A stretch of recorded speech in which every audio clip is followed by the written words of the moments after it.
Gracias y paz a todos en esta hora. Hoy vamos a iniciar este estudio de la carta a los Hebreos y vamos a comenzar con este capítulo 1, versículo 1 al 4. Dios, habiendo hablado muchas veces y de muchas maneras en otro tiempo a los padres por los profetas, en estos postreros días nos ha hablado por el Hijo, a quien constituyó heredero de todo y por quien asimismo hizo el universo, el cual, siendo el resplandor de su gloria y la imagen misma de su sustancia, y quien sustenta todas las cosas con la palabra de su poder, habiendo efectuado la purificación de nuestros pecados por medio de sí mismo, se sentó a la diestra de la majestad en las alturas, hecho tanto superior a los ángeles, cuanto heredó más excelente nombre que ellos. Que Dios añada bendición a su palabra y nos dé sabiduría para comprenderla. Dios habla por el Hijo. A diferencia de las demás epístolas, Hebreos no comienza con un saludo de presentación. Por eso no hay conocimiento del autor humano y de los receptores específicos de esta carta. El nombre de la carta nos da la idea que es para creyentes que provenían del judaísmo, hebreos. Y por el contexto histórico podemos decir que esta epístola fue de mucha utilidad para la iglesia primitiva, puesto que los judaizantes iban por todas las iglesias enseñando que si los cristianos gentiles no se circuncidaban conforme al rito de Moisés, no podían ser salvos. Eso lo vemos en Hechos 15:1. Lo cual significaba que había que guardar la ley de Moisés para ser salvo. Esto, más la persecución desatada por el Imperio Romano contra los cristianos, hacía que muchos desistieran con más facilidad de la fe en Jesús. Así que el escritor a los Hebreos inicia de una forma muy tajante y clara para lo que toda la carta quiere transmitir luego. Es como una introducción y a la vez conclusión de lo que todo va a enseñar la carta. El mensaje central es Dios habla por el Hijo. Ahora, en los versículos 1 y 2 hay una marcación de dos tiempos. Versículo 1 nos dice en otro tiempo. Versículo 2 nos dice en estos postreros días. Esto hace referencia a los dos pactos, el Antiguo Testamento y el Nuevo Testamento. En otro tiempo denota de antiguo, antiguamente. Los receptores de ese mensaje eran los padres, los patriarcas, el pueblo de Israel. Los instrumentos eran los profetas. Todo lo cual indica la forma como Dios habló en el Antiguo Testamento, en el Antiguo Pacto. Y entre ellos incluye a Moisés, los ángeles, los sacerdotes, los reyes y los profetas. Luego en el versículo 2 encontramos la frase en estos postreros días. Escatos es la palabra griega para postreros y significa último, extremo, final, al final de los tiempos. Es lo mismo que dice Primera de Juan, capítulo 2, versículo 18. Hijitos, ya es el último tiempo. El instrumento portador del mensaje en estos postreros días es el mismo Hijo de Dios, quien es la imagen misma de su sustancia, es decir, Dios hecho carne. Esto nos habla del nuevo pacto, donde comenzó el último tiempo. Los receptores somos todos nosotros desde Cristo hasta el final de los días. En estos postreros días, Dios nos ha hablado por el Hijo. Vemos esta palabra por el Hijo. Esta expresión no solo nos indica como instrumento o medio, sino como posición fija. Esta palabra por, en el contexto que se pueda encontrar, se puede usar en lugar, tiempo o estado. Es decir, la frase también pudiera leerse como Dios nos ha hablado en el Hijo. Dios habla por el Hijo y en el Hijo. Eso indica un estado permanente en cómo Dios habla en estos postreros días. Así que la única forma que Dios habla hoy es por Cristo y en Cristo. Por eso la forma de hablar por profetas quedó en tiempo pasado. Los profetas del Antiguo Pacto no son iguales a los profetas que vemos en la constitución de ministerios del Señor en el Nuevo Pacto. Porque alguien puede decir, pero Dios constituyó apóstoles, profetas, maestros. Ahí están los profetas. Pero los profetas del antiguo pacto anunciaban de algo por venir, lo cual ellos no sabían ni conocían exactamente, qué persona y qué tiempo. Los profetas del nuevo pacto hablan del pasado, de algo revelado, y es de nuestro Señor Jesucristo como nuestro Salvador. Y ese es el mensaje. Es decir, todo predicador de las Sagradas Escrituras es un profeta hoy, bajo ese contexto. Primera de Pedro, capítulo 1, versículo 10 al 12, vamos a mirar cómo hablaban los profetas, sobre todo los del otro tiempo.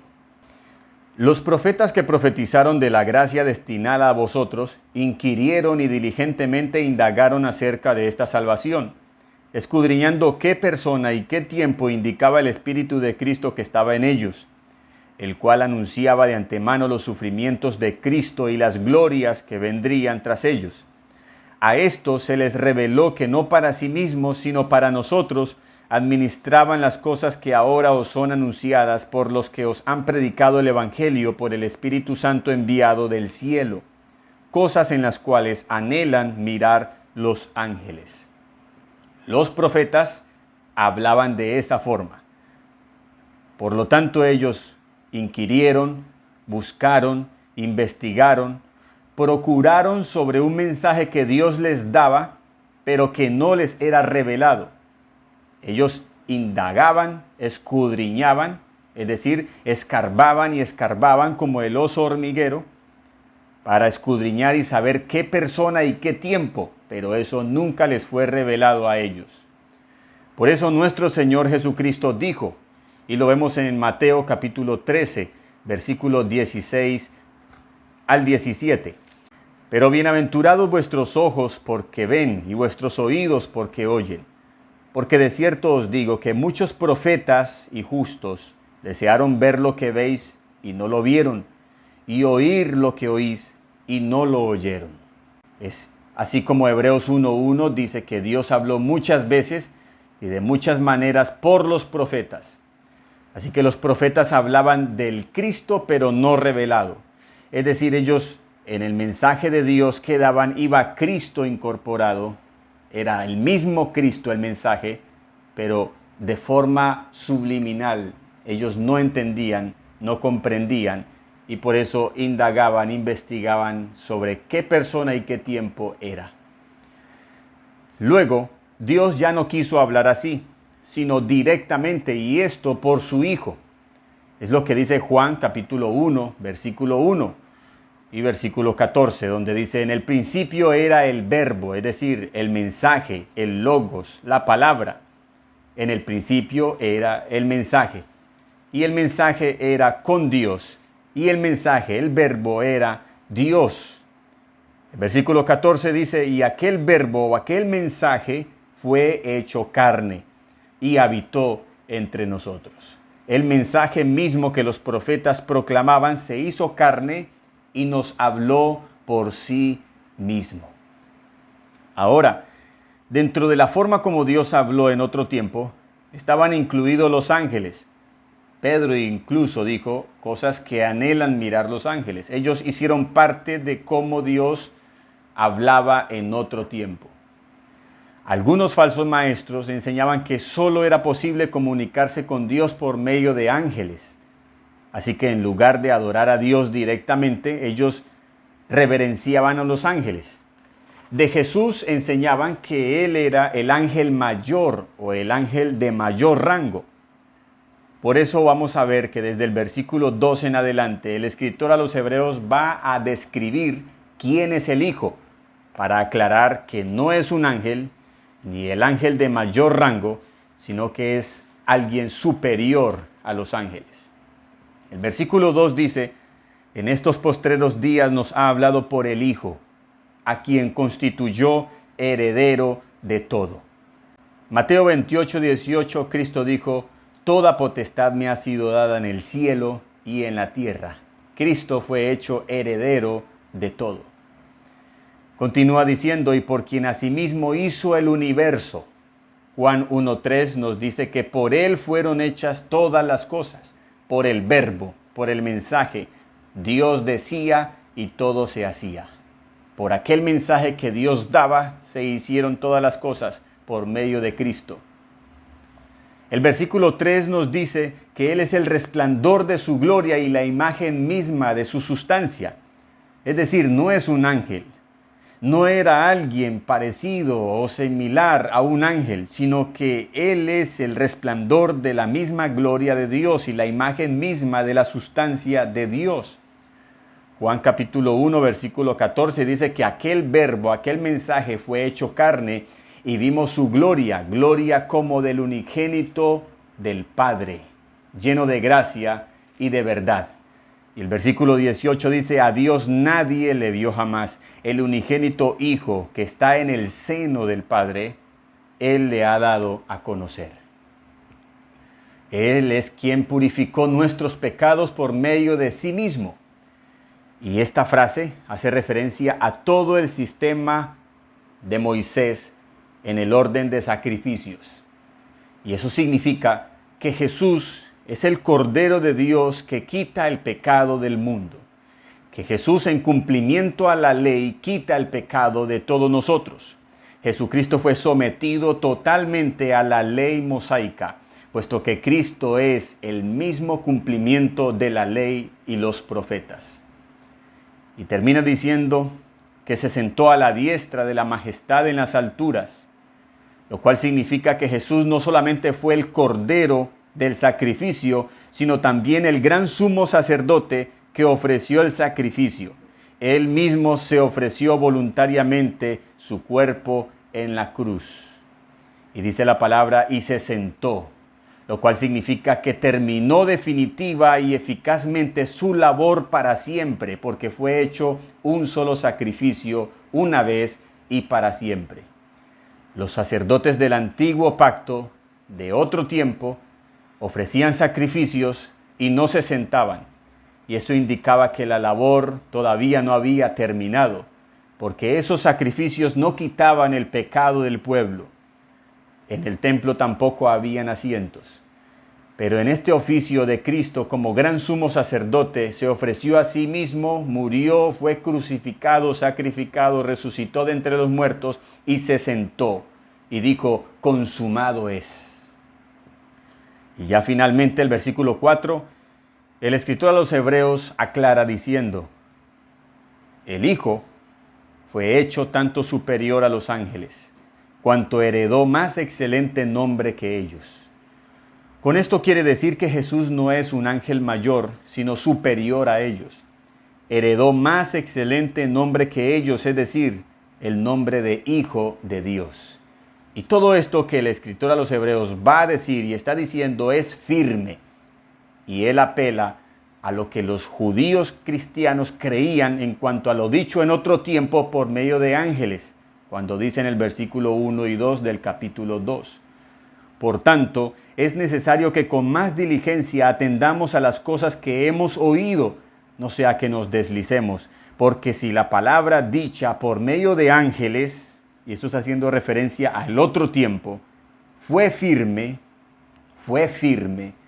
y a esa convicción que ellos tenían de esa palabra dicha en otro tiempo, con esto está llevando el mensaje de hoy a un nivel superlativo y superior, porque no fue por medio de ángeles, fue el mismo Hijo de Dios que vino a dar el mensaje.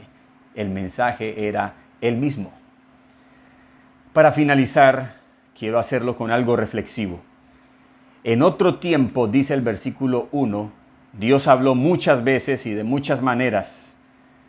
Entre los años comprendidos de ese antiguo pacto, aproximadamente 4,000 años, dice Hebreos, Dios habló muchas veces y de muchas maneras. Esto es algo maravilloso, que Dios haya hablado tanto, que Dios haya hablado de tantas formas. Esto nos enseña la paciencia y la misericordia de Dios para con los padres, para con los patriarcas, para con el pueblo de Israel, aún para con los mismos mensajeros, los profetas. Pero a la vez significa que Dios hablaba esporádicamente. Mientras que el versículo 2 nos dice que hoy Dios nos habla por el Hijo. Y esto significa que el mensaje es continuo, que el mensaje es todos los días de nuestra vida. Dios nos habla. Por eso Hebreos dice, si oyereis hoy su voz, no endurezcáis vuestros corazones. Por eso nadie puede decir, qué bueno que viniera un profeta y me hablara. Qué bueno que viniera una profetisa y nos hablara a la iglesia. ¿Cómo será que Dios nos hablara? Quiero darle la excelente noticia de que Dios ya no habla así esporádicamente por medio de profetas. Ya Dios habla continuamente por el Hijo y en Cristo. Solamente basta con tomar las Sagradas Escrituras y leerla y allí escuchar y ver la voz de Dios. Dios siempre nos llama al arrepentimiento y esto es cada día. Si oyereis hoy su voz, no endurezcáis vuestros corazones. Gracia y paz.